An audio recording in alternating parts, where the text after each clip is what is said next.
नमस्कार। इस वीडियो में बताने वाली हूँ जो अमीश त्रिपाठी द्वारा लिखित किताब है द इमॉर्टल्स ऑफ मेलुहा, उसके बारे में। ऑफकोर्स मैं उसकी पूरी स्टोरी नहीं बताऊंगी, पर अगर शॉर्ट में बताऊँ तो शिवा जो है वो एक बहुत बैकवर्ड प्रजाति से आया हुआ इंसान होता है। मतलब बैकवर्ड प्रजाति का जो प्रतिनिधि होता है वैसे ये शिवा होता है।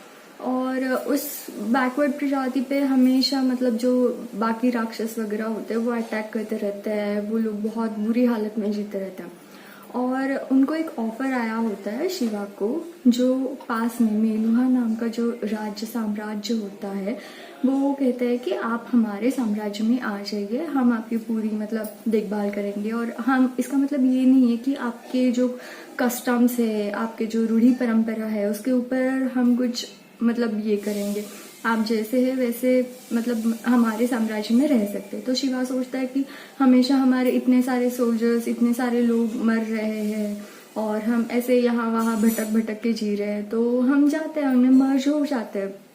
तो शिवा उस साम्राज्य में जाता है। वो ना सूर्यवंशी का साम्राज्य होता है और फिर वहां जाने के बाद बहुत अच्छा साम्राज्य होता है वो। मतलब एकदम साफ सुथरे रास्ते, अच्छे अच्छे घर, बिल्डिंग, लोग भी काफी अच्छे होते हैं, रूल्स बहुत अच्छे से फॉलो करने वाले लोग होते हैं। तो शिवा को लगता है कि वाह ये लोग कितने अच्छे हैं। और उनके पास ना मतलब वो देखता है कि वहां पे बूढ़े आदमी या फिर रोगी ऐसे कोई नहीं रहता है। मतलब सब बहुत अच्छे हेल्दी फिट पर्सन्स रहते हैं और ज्यादा से ज्यादा यंग लोग रहते हैं। मतलब बहुत ही कम बूढ़े लोग होते हैं। तो उनके पास है ना सोमरस यानी कि अमृत जो है उसका उत्पादन करने का उनको तरीका पता होता है। तो वो सोमरस की वजह से वहाँ के लोग बहुत अच्छी और खुशहाल जिंदगी जीते हैं। फिर वो लोग शिवा को भी, शिवा के प्रजाति वाले लोगों को भी मतलब क्वारंटाइन कर देते हैं। इतना अच्छा वो साम्राज्य होता है कि मतलब उस टाइम पे ऐसे क्वारंटाइन करते हैं क्योंकि पता नहीं उनको कुछ इन्फेक्शन हो सकता है या कुछ, और अगर उनको कुछ इन्फेक्शन वगैरह हो गए तो वो उनके साम्राज्य में फैलेंगे, इसलिए उनको कुछ दिन के लिए वहां पे क्वारंटाइन कर देते हैं। फिर क्या होता है, वहां सोमरस प्राशन करने के बाद शिवा का जो थ्रोट है वो नीला हो जाता है और फिर सबको पता चलता है मतलब उस साम्राज्य में सूर्यवंशी वाले लोगों को कि यही है वो नीलकंठ। तो एक्चुअली क्या होता है, ये सूर्यवंशी अलग अलग लोगों को अपने में मर्ज इसलिए करते हैं क्योंकि उनको नीलकंठ को ढूंढना होता है। और नीलकंठ कौन होता है, जो वो सप्त सिंधु वाला प्रदेश है, मतलब सूर्यवंशी वाला प्रदेश और चंद्रवंशी होते हैं उनके राइवल्स। तो उनको दो साम्राज्य होते हैं, इन दोनों को छोड़ के किसी अलग, सप्त सिंधु का जो प्रदेश है वो छोड़ के किसी अलग प्रजाति से आया हुआ इंसान जो सोमरस प्राशन करने के बाद जिसका गला जो है वो नीला हो जाएगा, वो नीलकंठ है। और वो मतलब पूरा इविल जो है वो खत्म कर देगा, ऐसा किसी ने मतलब पहले भविष्यवाणी की होती है। और ये सूर्यवंशी जो होते हैं उनमें वो उनको ऐसा लगता है जो चंद्रवंशी है उनके राइवल्स वो नागा लोगों की मदद से उनके ऊपर टेररिज्म अटैक करते हैं और मतलब ऐसे ब्लास्ट वगैरह ऐसे सब करते हैं। तो उसको रोकने के लिए उनको नीलकंठ की तलाश होती है, इसलिए वो उनको बुलाते हैं।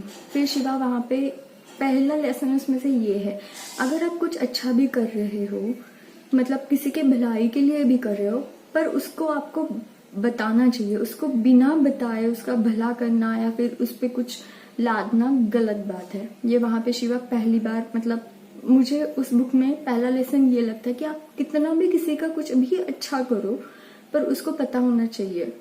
ऐसे नहीं है कि उसका अच्छा हो इसलिए आप अपने मन से वो करें, क्योंकि जो आपके लिए अच्छा हो जरूरी नहीं है उसके लिए भी वो अच्छा ही हो। ठीक है। फिर शिवा को पता चलता है कि ये चंद्रवंशी है और मतलब कुछ कुछ ऐसी घटनाएं हो जाती है कि शिवा को लगता है कि हाँ चंद्रवंशी सच में इविल्स है। तो शिवा चंद्रवंशी के साथ मतलब फाइट करता है, लीड करता है वो पूरा जो वॉर होता है। ऑफकोर्स शिवा को भी बहुत स्ट्रेस और टेंशन होती है क्योंकि इतना अच्छा साम्राज्य, इतना बड़ा साम्राज्य, और वहां के लोग ये बिलीव करते हैं कि ये जो इंसान है ये इन सबको मतलब लीड करेगा, मतलब ये इविल डिस्ट्रॉय करेगा। पर ऐसा कभी होता नहीं है, पता है। मतलब कोई भी अकेला इंसान कुछ भी नहीं कर सकता without the help of others. तो शिवा अच्छे से सबको लीड करता है और जो कुछ कुछ वहां पे सूर्यवंशी में कमियां होती है, जैसे वो लोग ना अगर किसी के साथ बार बार बुरा हो रहा है तो वो उसको मतलब किसी भी सेरेमनी में पार्टिसिपेट करने के लिए, पूजा वूजा में पार्टिसिपेट करने के लिए उनको मना होता है। वो ऐसा बिलीव करते हैं कि उन्होंने पास्ट लाइफ में कुछ गलत काम किए हुए हैं और उन गलत कामों की वजह से ये जो अभी उनके लाइफ में, इस वाले लाइफ में बुरा हो रहा है। तो शिवा वहाँ पे बताता है ऐसे कुछ नहीं होता और ऐसे पास्ट लाइफ, ये लाइफ ऐसे नहीं है। वो भी इंसान है, किसी के साथ भी अगर कुछ भी बुरा हो जाए इसका मतलब ये नहीं है कि उसके पीछे वाले कर्म बुरे हैं। हो सकता है वो किसी के साथ भी। और एक्चुअली वो जो सती होती है ना, वो विकर्मा होती है। वो सूर्यवंशी साम्राज्य के राजा की बेटी होती है।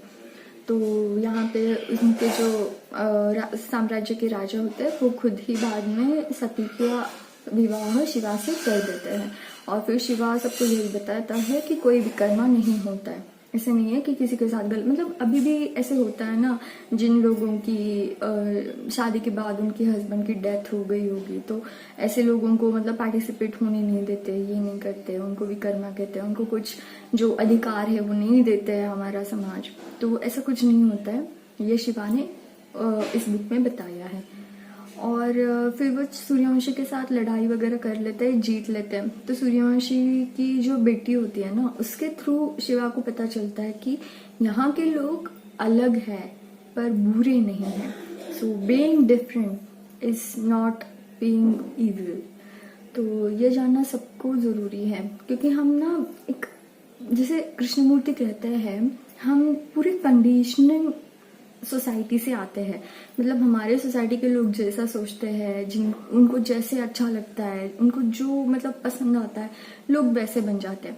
और उससे कॉन्ट्रास्ट अगर कुछ किसी ने देखा तो उनको लगता है कि ये गलत है, पर कुछ भी सही नहीं होता और कुछ भी गलत नहीं होता अनलेस एंड अनटिल तुम मतलब मन से अपने मतलब जानबूझ के किसी को तकलीफ देने की कोशिश करो। अगर आप ऐसा कर रहे हो जानबूझ के तकलीफ देना, या फिर अपना जो कुछ गलत हुआ है तो उसका बदला लेना, सूड लेना, ये सारी चीजें गलत हैं। जो वो टेररिस्ट अटैक वगैरह होते हैं वो नागास के थ्रू होता है। उसके बारे में पाठी जी ने जो उनका नेक्स्ट बुक है द सीक्रेट ऑफ नागास, उसमें बताया है।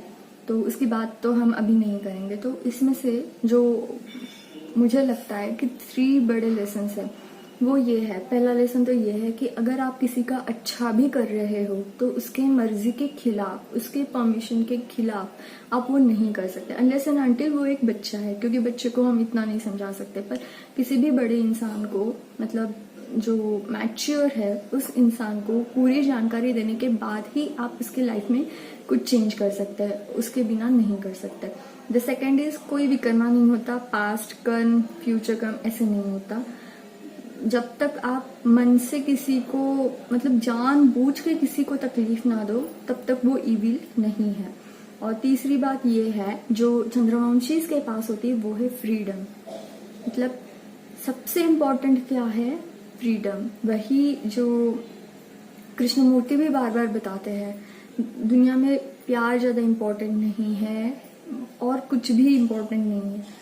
फ्रीडम जो है वो सबसे ज्यादा इम्पोर्टेंट है। And freedom should be from everything. ऐसे नहीं कि सिर्फ खुद के, जो हमारी मानसिकता है, जो हमारे विचार है, वो भी पूरे फ्री होने चाहिए। वो ऐसे कोई कंडीशन या फिर किसी वॉल में बंधे हुए नहीं चाहिए, किसी सांचे में वो फिट बैठ जाए, ऐसे नहीं चाहिए।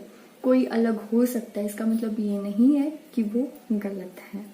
तो यही थी पूरी समरी, मतलब डीप समरी, जो वो इमॉर्टल्स ऑफ मेलुहा नाम की ये जो शिवा ट्रायोलॉजी की ये फर्स्ट किताब है अमीश त्रिपाठी द्वारा लिखित। इसमें तो आप कई बार इसमें ये को रिलेट कर सकते हो कि हमारा एक इंडिया है और कोई दूसरा देश है, मान लो कि अमेरिका।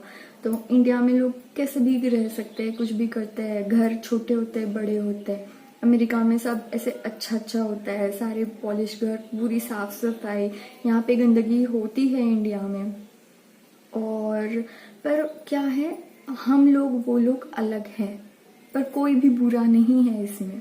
अमेरिका में जो स्ट्रिक्ट लॉज है, ये है, वो उनको फॉलो करने पड़ते हैं। हमारे पास फ्रीडम है, हर कोई जो चाहे जैसे चाहे कपड़े पहन सकता है, जो चाहे लैंग्वेज बोल सकता है, जो चाहे वो धर्म अपना सकता है। ये सारी चीजें अमेरिका में नहीं है। तो ऐसे ये किताब पढ़ते वक्त आपके मन में अलग अलग मतलब प्रजाति आ जाएगी। और टू बी ऑनेस्ट मुझे ये किताब बहुत अच्छी लगी है और अमीश त्रिपाठी जी को बहुत बहुत शुक्रिया इतनी अच्छी किताब लिखने के लिए।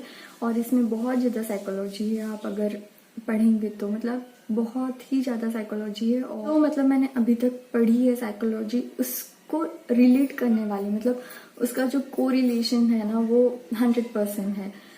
तो काफ़ी अच्छी किताब है, आप ज़रूर पढ़िए, आपको अच्छी लगेगी और ये पता चलेगा being different is not being easy.